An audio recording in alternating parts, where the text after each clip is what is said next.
warahmatullahi wabarakatuh. Perkenalkan, nama saya Sylvia Gita Untoro, NPM 1804040093, jurusan Ekonomi Syariah kelas G, dosen pengampu Atika Riasari MBA, mata kuliah Manajemen Perusahaan. Di sini saya akan menjawab soal ujian tengah semester Manajemen Perusahaan. Dari materi yang telah diberikan sebelumnya, jelaskan materi manajemen strategi. Manajemen strategi adalah seni dan ilmu merumuskan, menerapkan, dan mengevaluasi keputusan lintas fungsional yang memungkinkan organisasi untuk mencapai tujuannya. Tujuan manajemen strategi adalah menemukan dan menciptakan kesempatan yang baru serta berbeda untuk masa depan. Mencoba mengoptimalisasi tren ke depan berdasarkan tren saat ini. Dalam proses evaluasi strategi, ada 3 aktivitas penilaian yang mendasar, yaitu yang pertama, peninjauan ulang faktor-faktor eksternal dan internal yang menjadi landasan bagi strategi bisnis ini. Yang kedua, pengukuran kinerja. Yang ketiga, pengambilan langkah perbaikan atau koreksi. Langkah pertama dalam manajemen strategi yaitu yang pertama, analisis situasi strategi yang mencangkup pengembangan misi, visi, dan melakukan analisis eksternal meliputi tren ekonomi, sosial politik, regulasi, dan teknologi. Setelah itu dapat menganalisis internal dengan data kompetitor, customer, market, ataupun pasar. Yang kedua, melakukan analisis threat, opportunity, weakness, dan strength. Elemen analisis eksternal dimasukkan ke dalam threat dan opportunity, sedangkan elemen analisis internal dimasukkan ke dalam strength dan weakness. Yang ketiga, tahap berikutnya dalam manajemen strategi adalah melakukan formulasi strategi, yaitu dengan menetapkan tujuan jangka panjang, menghasilkan strategi alternatif, dan memilih strategi tertentu untuk mencapai tujuan. Dari penjelasan soal nomor 1, jelaskan strategi bisnis Coca-Cola atau Yamaha. Pilih salah satu. Banyak strategi pemasaran ataupun strategi bisnis yang dilakukan oleh perusahaan Yamaha adalah yang pertama, strategi berani mengambil resiko untuk kesempatan pertama. Yamaha berani mengambil resiko mengadu peruntungan dengan mengambil peluang untuk meluncurkan skuter matic pertama di Indonesia, yaitu Yamaha Mio pada tahun 2004. Langkah ini rupanya berjalan sukses, jadikan Yamaha menjadi pionir produk skutik sekaligus merebut pangsa pasar.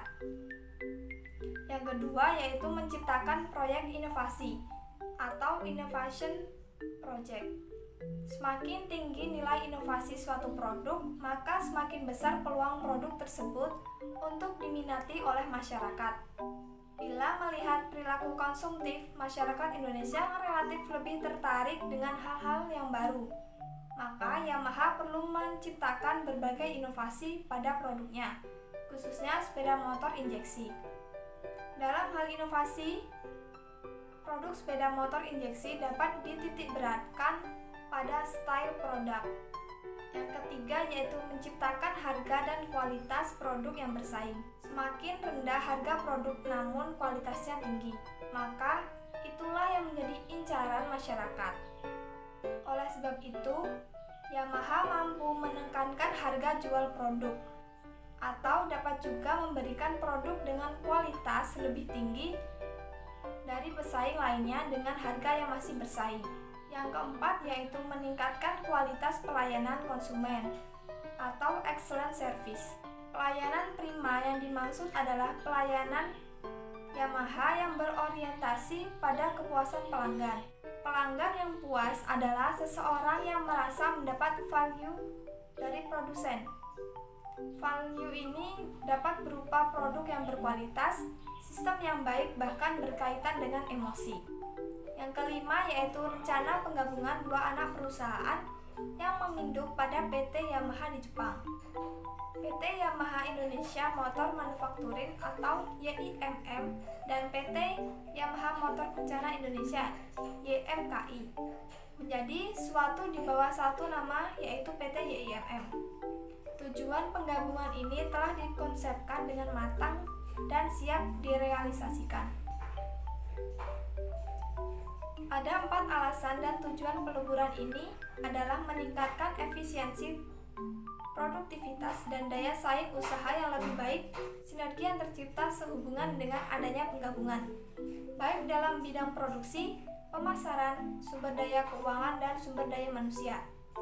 Meningkatkan kinerja usaha, menciptakan iklim usaha yang sehat, mengoptimalkan peran dan fungsi manajemen di seluruh Yamaha Group, guna memperkuat persaingan ke depan yang semakin ketat, serta mempertimbangkan faktor efektivitas dan produktivitas perusahaan.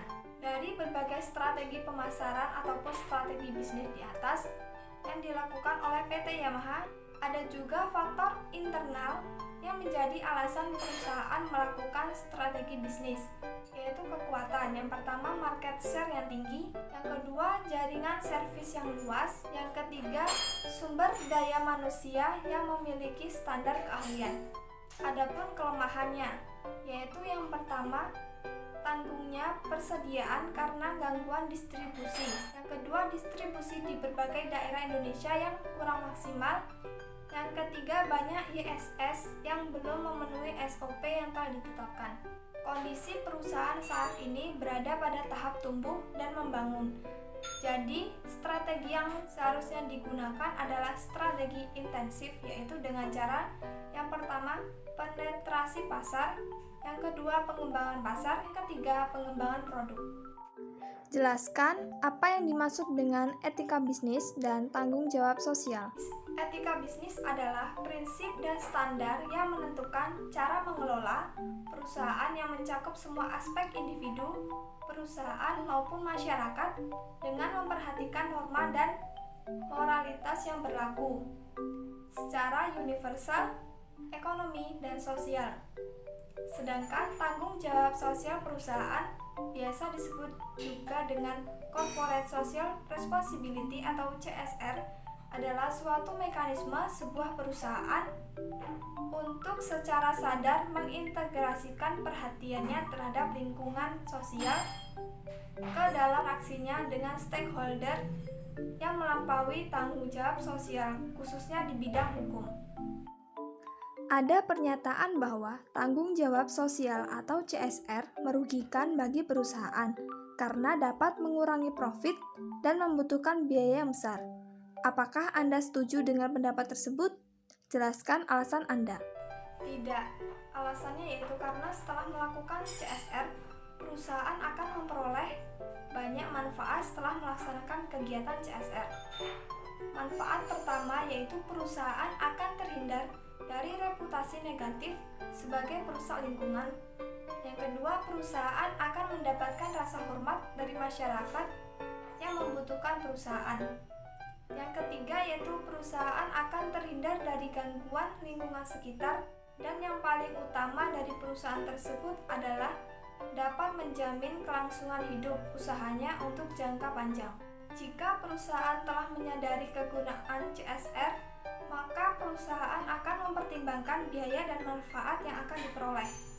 Jika manfaat yang diperoleh lebih besar dari biaya yang dikeluarkan untuk mengungkapkan informasi sosial, maka perusahaan dengan sukarela mengungkapkan informasi tersebut.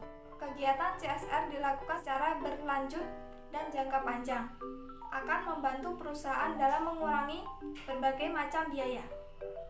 Sekian jawaban soal UTS manajemen perusahaan yang dapat saya sampaikan. Kurang lebihnya saya mohon maaf. Saya akhiri. Wassalamualaikum warahmatullahi wabarakatuh.